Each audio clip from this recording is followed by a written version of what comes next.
Привет, друзья! Сейчас обеденный и очень насыщенный выпуск последних новостей Германии и Европы. В Германии обсуждают спорные пенсионные планы правительства Фридриха Мерца, и один из самых известных экономистов страны уже подробно указал на слабые стороны этой идеи. На энергетическом рынке тоже непросто. Газовое хранилище Германии, которое долгие годы считались надежной опорой, внезапно превращается в убыточное направление. Но почему так все происходит? Тем временем, внимание Европы переключается на Швейцарию. Я вчера вам рассказывал, что там проводят судьбоносный крупный референдум, и итоги удивили.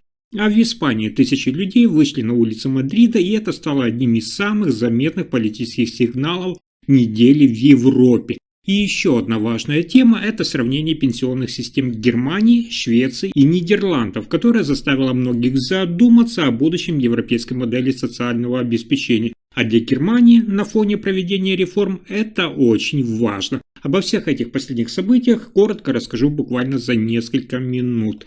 Итак, в Германии усиливается обсуждение вокруг пенсионных планов правительства Фридриха Мерца. Один из самых влиятельных экономистов страны, глава экономического института Клеменс Фуст, выступил с резкой критикой будущей пенсионной реформы. По его словам, нынешняя идея сохранить высокий уровень пенсий без серьезных изменений в системе – это путь к новым налогам и финансовым проблемам. Фуст отмечает, если государство возьмет на себя дополнительные обязательства, то уже через несколько лет бюджету придется выделять значительные суммы, чтобы обеспечить запланированные выплаты. Эти деньги придется брать либо из роста налогов, либо из новых долгов. Экономист считает, если налоги действительно увеличат, компании будут проще переносить производство в другие страны, и Германия может столкнуться с сокращением рабочих мест и инвестиций. Он считает это заметным фактором неопределенности для будущего экономики. По мнению Фуста, порядок действий должен быть другим. Сначала реальная реформа, например, изменение возраста выхода на пенсию или сокращение нагрузки на бюджет,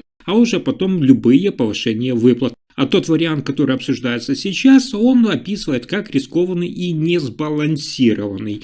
Но на этом неожиданные новости дня не завершаются. В Германии газовое хранилище, которое раньше считали страховкой на зиму, превращается в убыточный бизнес.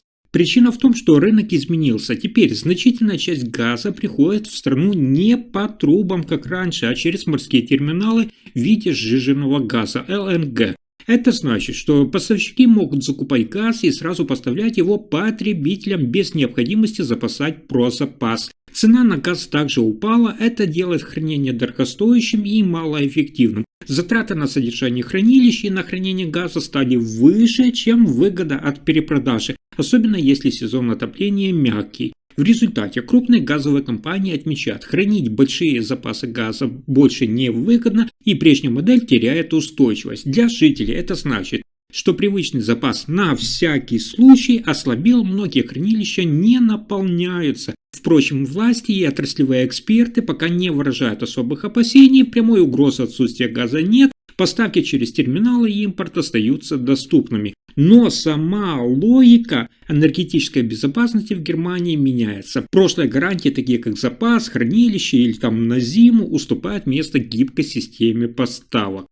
Следующая новость считается одной из наиболее значимых. В Швейцарии на референдуме 30 ноября 2025 года население уверенно высказалось против сразу двух инициатив. Первое – это предложение ввести обязательную службу для всех граждан, включая женщин, в армию, гражданскую защиту, социальные службы. Вторая идея – установить федеральный сбор на крупные наследства и подарки. 50% налог для состояния свыше 50 миллионов швейцарских франков. По официальным итогам голосования, внимание, 84% проголосовали против обязательной службы, примерно 79% отвергли налог на крупное наследство. Инициатива по наследству была предложена молодежным крылом левой партии. Планировалось собирать налоги с богатых, чьи наследства превышают 50 миллионов франков, и направлять деньги на проекты по борьбе с климатическим кризисом.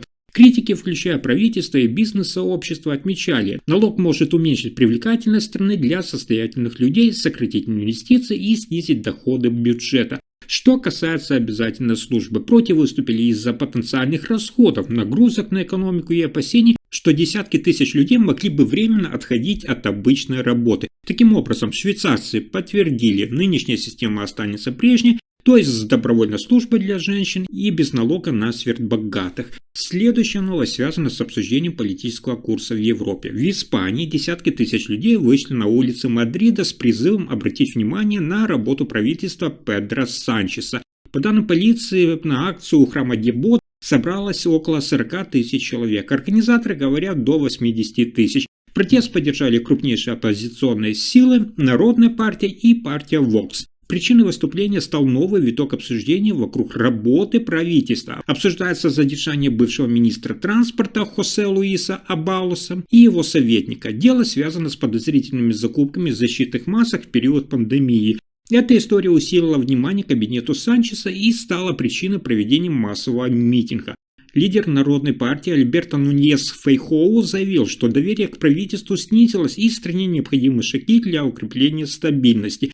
Для Германии это событие заметное. Берлин следит за политической устойчивостью партнера по Европейскому Союзу. Канцлер Фридрих Мерц подчеркнул, что европейская стабильность зависит от доверия граждан к власти. Акция в Мадриде прошла мирно. Власти Испании заявляют, что продолжают работать над восстановлением доверия и ждут результатов расследования.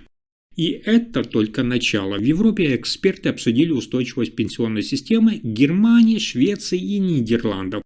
Например, в Нидерландах пенсионная система признана одной из самых стабильных в мире. Там действует комбинация обязательных корпоративных фондов и государственных выплат, что и гарантирует высокий и предсказуемый уровень пенсий для граждан. В Швеции используется смешанная модель, государство платит базовую пенсию, а остальная часть формируется на индивидуальных накопительных счетах.